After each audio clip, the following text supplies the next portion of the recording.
किसी दूसरे देश में जाकर घूमना कितना खतरनाक हो सकता है, ये आपको इस मूवी में पता चलेगा। तो बस मूवी की स्टार्टिंग में हम 3 लोगों को देखते हैं जो यूरोप में घूमने के लिए आए हैं। इन तीनों फ्रेंड्स का नाम जोश, पैक्सटन और ऑयली है। ये तीनों दोस्त यहाँ ढेर सारा फन करने और लड़कियों के साथ ढींग चिका ढींग करने आए होते हैं। ये तीनों दोस्त एक बार में मस्ती कर रहे होते हैं। तभी जोश एक लड़की से टकराता है, जिसके बाद उस लड़की के बॉयफ्रेंड से जोश की लड़ाई हो जाती है। जिसके बाद उस बार के सिक्योरिटी गार्ड इन सभी दोस्तों को बाहर निकाल देते हैं और वहाँ से निकलने के बाद ये अपने हॉस्टल पहुँचते हैं, लेकिन काफ़ी देर हो जाने के कारण ये गेट नहीं खोलते और बाहर ही रहने वाले होते हैं। लेकिन तभी उनका एक फ्रेंड उन्हें चुपके से ऊपर बुला लेता है। इसका नाम एलेक्स होता है। यहाँ पर इन सब के बीच कुछ बातें होती हैं, जिसके बाद एलेक्स को पता चलता है कि ये तीनों खूबसूरत लड़कियों की तलाश में यहाँ मुंह मारते फिर रहे हैं। एलेक्स उन्हें बताता है कि अगर तुम्हें कुछ ज़्यादा ही ठरक मची है, तुम स्लोवाकिया जाओ और तुम्हें वहाँ पर ढेर सारी लड़कियाँ मिलेंगी। इसके बाद एलेक्स इन्हें कुछ लड़कियों की फ़ोटोज़ भी दिखाता है, जिसके बाद इनमें और ज़्यादा खुरक मच जाती है और ये वहाँ के लिए अगले दिन ही निकल पड़ते हैं। अब जब ये अगले दिन ट्रेन में सफ़र कर रहे होते हैं तो इन्हें एक ओल्ड मैन मिलता है, जो इन्हें बताता है कि तुम्हें वहाँ पर काफ़ी मज़ा आने वाला है। उसके बाद जब वो ओल्ड मैन अपना लंच बॉक्स निकाल कर खाना खाता है, तब उसके हाथ काफ़ी काँप रहे होते हैं और उसके हाथ पर एक अजीब सा टैटू बना होता है, जिसको देखकर ये सब हैरान होते हैं। और इसी के दौरान वो ओल्ड मैन जोश के थाई को टच करता है, जिससे जोश चौंक जाता है और वो ओल्ड मैन पर भड़क जाता है, जिससे वो ओल्ड मैन माफ़ी मांगकर वहाँ से चला जाता है। इसके बाद ये लोग ट्रेन से उतरते हैं, लेकिन इन्हें वहाँ पर अपने अलावा कोई दिखाई नहीं देता। इसके बाद ये लोग एक टैक्सी में बैठकर स्लोवाकिया पहुँचते हैं और उस हॉस्टल में जाते हैं जिसके बारे में एलेक्स ने उन्हें बताया था। और जैसे कि एलेक्स ने बताया था, यहाँ पर ढेर सारी लड़कियाँ होती हैं, जिसके बाद इनके मुंह में पानी आ जाता है। और ये 3 दोस्त रिसेप्शन से अपने कमरे की चाबी लेने के बाद जब अपने कमरे में पहुँचते हैं तो इन्हें वहाँ पर 2 लड़कियाँ मिलती हैं, जो इन्हीं के रूममेट्स हैं, जिनका नाम नताशा और स्वेतलाना होता है। और ये दोनों स्पा के लिए जा रही होती हैं और इन्हें भी इनवाइट करती हैं। और फिर क्या, ये तो चाहते यही थे, ये भी इनके पीछे पीछे चल देते हैं और वहाँ पर अपनी खुरक मिटाते हैं और नहा लेने के बाद पार्टी करने चले जाते हैं। इधर पैक्सटन और ऑयली डांस कर रहे होते हैं और जोश नतालिया के साथ बातें कर रहा होता है और नतालिया सिगरेट पीने लगती है, जिसके बाद जोश को थोड़ी सफोकेशन फील होने लगती है और वो बाहर चला जाता है।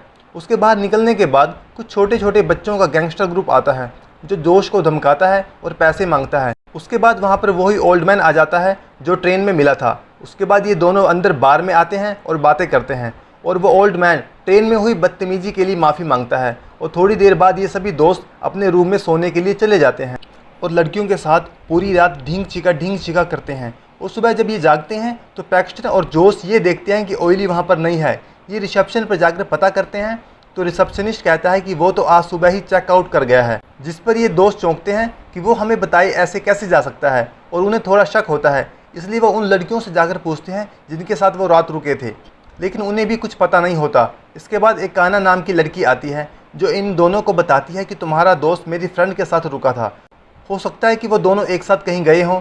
जिसके बाद ये दोनों उसको ढूंढने के लिए निकलते हैं। इसके बाद ऑयली उन्हें रास्ते में दिखाई देता है, जिसके बाद ये उसका पीछा करके उसके पास पहुंचते हैं, लेकिन वो ऑयली नहीं होता, उसने ऑयली जैसे कपड़े पहने होते हैं। इसके बाद अगले सीन में ऑयली का कटा हुआ सर दिखाया जाता है, यानी कि ऑयली मर चुका होता है और वो लड़की जिसके साथ ऑयली था उसे भी कोई ब्रूटल टॉर्चर कर रहा होता है। और इसके बाद जोश और पैक्सटन जब होटल वापस पहुँचते हैं, कुछ लोग इनकी ड्रिंक में कुछ मिलाकर इन्हें पिला देते हैं। इसके बाद पैक्सटन एक स्टोर में लॉक हो जाता है और जोश अपने कमरे में जाकर बेहोश हो जाता है। और तभी वहाँ पर एक आदमी आता है और अगले ही सीन में हमें दिखाया जाता है कि जोश एक कुर्सी से बंधा हुआ है और वहाँ पर काफ़ी सारे टॉर्चर करने वाले टूल रखे हुए हैं। और वहाँ पर एक आदमी जोश के शरीर में एक ड्रिल मशीन से छेद कर देता है और यहाँ पर हमें पता चलता है कि ये कोई और नहीं बल्कि वही ट्रेन वाला आदमी होता है। जोश जब उसे देखता है तो चौंक जाता है और उसको अपने आप को छोड़ देने के लिए रिक्वेस्ट करता है और वो आदमी लगातार उसको ब्रूटल टॉर्चर करता रहता है और जोश की हालत ख़राब होने लगती है। और अंत में वो आदमी जोश की एडियों को काट देता है और जोश को खोल देता है, जिसके बाद जोश जब खड़ा होता है तो वो गिर जाता है और इसके बाद वो आदमी उसको मार देता है। इसके बाद अगले सीन में हमें दिखाया जाता है कि पैक्सटन जो कि स्टोर में बंद था, उसकी आँख खुलती है और वो रिसेप्शन पे जाता है, जिसके बाद उसको पता चलता है कि जोश ने भी चेकआउट कर लिया है। वो रिसेप्शनिस्ट से कोई नोट के बारे में पूछता है, पर जोश ने कोई भी नोट नहीं छोड़ा होता। अब पैक्सटन को और ज़्यादा शक होता है, तो वो दोनों दोस्तों की गायब होने की खबर पुलिस में जाकर करता है और पुलिस वाले उसे कहते हैं कि अगर हमें कोई खबर लगती है तो वो तुम्हें ज़रूर बताएंगे। इसके बाद पैक्सटन पिछली रात वाले बार में जाता है और उसे वहाँ पर वही लड़कियाँ मिलती हैं और वो नतालिया से जोश के बारे में पूछता है, लेकिन वो कहती है कि उसे पता नहीं। इसके बाद पैक्शन थोड़ा फोर्सफुली उससे पूछता है तो वो कहती है कि ठीक है, वो उसे जोश के पास ले जाएगी और वो उसे टैक्सी में बिठाकर एक पुरानी सी बिल्डिंग में ले जाती है। और पैक्स्टन ये देखकर हैरान हो जाता है कि आखिर जोश यहाँ क्यों आया होगा। फिर वो अंदर नताशा के साथ इस डरावनी सी बिल्डिंग में चला जाता है। थोड़ी सी अंदर जाने के बाद वो देखता है कि वही ओल्ड मैन जोश की बॉडी को काटकर उसके बॉडी पार्ट्स अलग कर रहा है। ये देखकर पैक्स्टन डर जाता है और नताशा पर भड़कने लग जाता है। तभी दो आदमी पैक्स्टन को भी पकड़कर एक कमरे में एक कुर्सी से बांध देते हैं और फिर एक आदमी एक टूल की मदद से उसके पास टॉर्चर करने के लिए जाता है। और उसके बाद पैक्स्टन उस आदमी से अपने आप को छोड़ देने के लिए कहता है कि तुम कैसे आदमी हो, क्या तुम्हें बिल्कुल भी रहम नहीं आता। इसके बाद उस आदमी को गुस्सा आता है और वो उसे थप्पड़ मारता है और बाहर से उसका मुंह बंद करने के लिए एक पट्टा लेकर आता है। इसके बाद वो आदमी पैक्स्टन को काटने के लिए चैनसॉ लेकर आता है, जिसे देखकर पैक्स्टन की हालत ख़राब हो जाती है और उसे उल्टी आने वाली होती है, लेकिन मुंह बंद होने की वजह से वो उल्टी नहीं कर पाता। तब वो आदमी उसका मुंह खोल देता है और पैक्स्टन उल्टी कर देता है, जिसके बाद ये आदमी फिर से चैनसॉ से उस पर वार करता है, जिसकी वजह से पैक्स्टन की 2 उंगलियां कट जाती हैं और उसके हाथ भी खुल जाते हैं और वो आदमी उसकी कटी हुई उंगलियों पर से फिसल कर नीचे गिर जाता है और चैनसॉ को भी अपने ऊपर गिरा लेता है और बुरी तरह से कट जाता है और वहीं पर मर जाता है। पैक्स्टन जल्दी से यहाँ से निकलता है और जल्दी से दूसरे कमरे में लाशों के बीच जाकर छिप जाता है और एक आदमी आता है जो लाशों को ले जाता है और पैक्स्टन इन्हीं के बीच छिपा होता है और मौका देखकर पैक्स्टन उस आदमी को मारकर वहाँ से भाग जाता है। अब वो एक दूसरे कमरे में जाता है और अपने कपड़े बदलता है और उसे वहाँ पर एक कार्ड मिलता है जिस पर वही टैटू बना होता है जो उस ओल्ड मैन के हाथ पर बना था और उसके पीछे कुछ रेट्स लिखे होते हैं, जिससे उसे पता चलता है कि ये आदमी दूसरे देशों से आए हुए लोगों को पकड़ता है और उन्हें टॉर्चर करने के इसे पैसे मिलते हैं और उसके बाद वो उनके बॉडी पार्ट्स बेच देते हैं।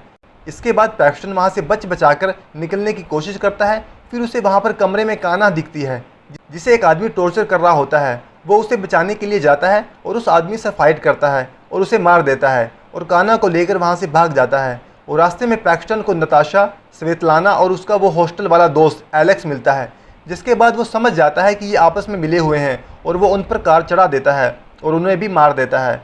और इसके बाद वो जल्दी से चले जाते हैं, लेकिन रास्ते में पुलिस वालों की चेकिंग चल रही होती है, इसलिए वो पैदल वहाँ से स्टेशन की तरफ जाते हैं। लेकिन कान्हा की आंख उसके साथ हुए टॉर्चर की वजह से बुरी तरीके से ख़राब हो जाती है और जब वो अपने चेहरे को देखती है तो डर जाती है और ट्रेन के आगे कूदकर अपनी जान दे देती है। अब पैक्स्टन ट्रेन में बैठकर वहाँ से निकलता है। उसे तभी उसी ओल्ड मैन की आवाज़ आती है और उस ओल्ड मैन के साथ उसकी बेटी भी होती है। और जब ओल्ड मैन वॉशरूम जाता है तब पैक्स्टन अपने साथ हुए टॉर्चर का बदला लेने के लिए उसकी बेटी को उठा ले जाता है और इस बेहुदा मूवी का एंड हो जाता है। तो दोस्तों, आपको ये मूवी कैसी लगी मुझे कमेंट सेक्शन में ज़रूर बताना। और हाँ, अगर किसी भाई को इस मूवी को पूरा देखना है तो मुझसे इस मूवी का लिंक ले सकता है और इस मूवी की स्क्रिप्ट कॉपीराइट फ्री है। अगर कोई भाई इसे लेना चाहे तो वीडियो के डिस्क्रिप्शन से डाउनलोड कर सकता है। तो दोस्तों, मिलते हैं फिर किसी दिन एक नई मूवी की एक्सप्लेनेशन पर। तब तक के लिए गुड बाय।